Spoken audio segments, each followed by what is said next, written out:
Hey everybody, and my name is Arvind Upadhyay. I am author of the more than 100 books.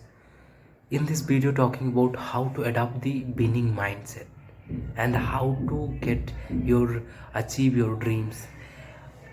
You have to make your dreams, you have to make your plans, you have to make your goals because you have to achieve it. Now imagine you are here and your goal is here. You need energy, motivation, dedication, focus and good mindset. You need all of these things to achieve your goals and your dreams.